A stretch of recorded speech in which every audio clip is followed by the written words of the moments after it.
2:00 pasado na po, ang appearance po ay 10:00. So it is safe to assume na hindi na pupunta yung sinampinan natin. Walang Congressman Leandro Lebiste ang nagtungo sa tanggapan ng National Bureau of Investigation National Capital Region ngayong araw. Kaninang 10:00 ng umaga sana ang schedule nito para tumugon sa kanilang patawag. Ngunit pasado 2:00 ng hapon ay wala pa ring tugon ng kampo ni Congressman Lebiste kung makararating ito sa kanilang tanggapan. Sa kabila ng hindi pagtugon ni Congressman Lebiste sa tanggapan ng NBI-NCR, nagpadala naman sila ng sulat sa pamamagitan ng courier service kung saan humihiling sila ng records ng ginagawang investigasyon. Late po today, na-receive po natin yung letter from the lawyers of Congressman Leandro Lebiste requesting for some pieces of documents na according to them na pwede nilang pag-aralan, asking for the nature of the case, nature of the investigation para rin ma-appraise sila for them to intelligently answer our interview kung magpunta sila rito. Ayon kay NBI-NCR Regional Director Attorney Emeterio Dongallo Jr., hindi nila maaaring ibigay ang kopya ng kanilang paunang investigasyon, ngunit maaari naman nila itong ipakita sakaling magpunta ang isang ipinatatawag na individual. Mayroon po tayong batas dyan na talagang pagka ang isang dokumento ay subject po ng present investigation o current investigation, hindi po pwedeng i-share yan.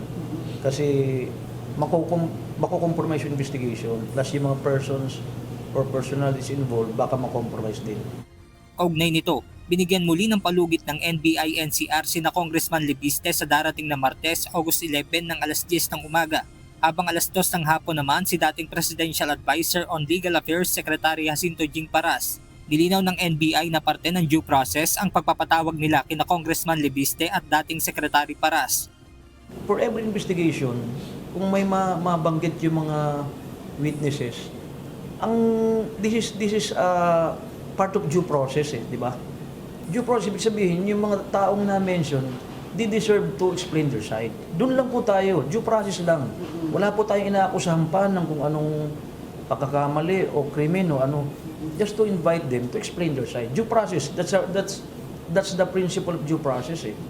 Samantala sa isang pahayag, sinabi naman ni Attorney Mark Tolentino, legal counsel ni dating Secretary Jing Paras, na nababahala sila sa patuloy na pagkalat sa pamamagitan ng media nang hindi pa beripikado at may kinikilingang paratang laban sa kanyang kliyente.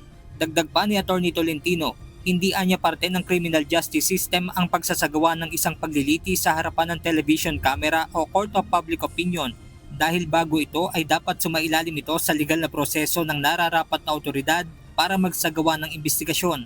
Nananawagan din ng abogado sa mga kawani ng media na pairalin nito ang pinakamataas na pamantayan ng pagiging patas, objectivity at professional responsibility upang bigyang linaw ang pagkakaiba ng paratang sa napatunayang katotohanan dahil ang pagiging responsableng mamamahayag ay nagpapatibay sa pangangasiwa ng hustisya. Wala namang inilabas sa pahayag si Congressman Lebiste kaugnay ng hindi nito pagtugon sa sapina ng NBI.